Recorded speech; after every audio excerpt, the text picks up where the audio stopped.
morning, everyone, and welcome to the Piper Report.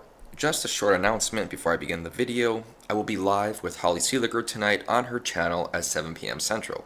I will post a link to the stream on my Twitter feed, so you can go there and check it out. Or you can just hit up her channel. The link will be in the description. I will probably post the whole video on my channel after it's done, or post some clips of the very important parts, or the very entertaining parts. So, we'll see what happens. Anyways, back to the topic.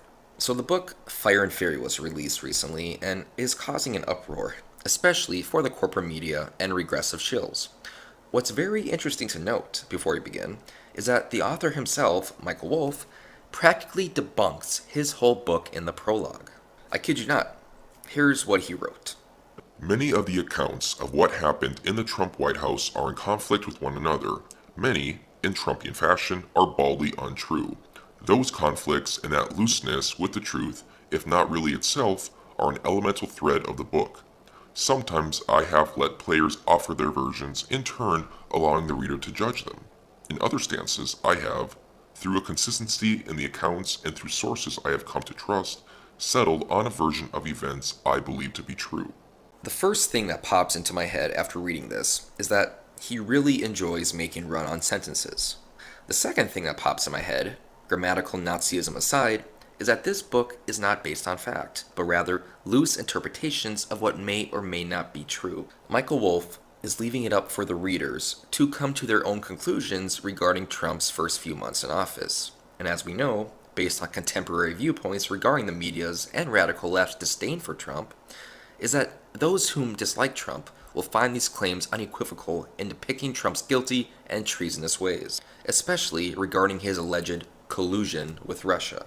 It's almost like Michael Wolff knew if he made his book controversial with outlandish accusations regarding the Trump administration, that he would sell more books and get his name in the spotlight. And, well, it's working.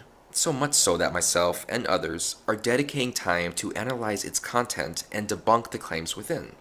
But what's even more noteworthy is how Michael Wolff admits that the many sources he used for this book had different opinions that contradicted each other, and that he chose which opinions to believe.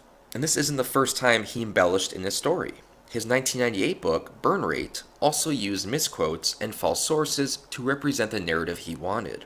It's important to note that, in my opinion, the reason Michael Wolff wrote what he did in the prologue is to prevent any future libel suits to be made against him. He has protected himself from any lawsuits, since he can now claim that the book is open for interpretation, when he knows that the corporate media and all of those who hate Trump will ignore the prologue and instead focus on the material within, regardless if it's true or not. It's actually quite brilliant, if I do say so myself. He has protected himself by basically making his book fictitious, with the false perception that it is the truth. In conclusion, I wouldn't buy this book, and I wouldn't believe anything in it.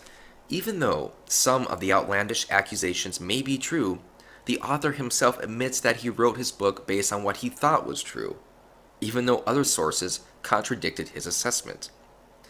This is a book based on fiction, and is comparable to all other fiction novels out there where they create an imaginary world that entertains the reader but has no bearing in fact. If you like what you see here, please share the video and consider subscribing and being a patron. The Piper Report is an alternative news source that reports on news you won't hear from the corporate media, and a special thanks to my patrons. And I'm done.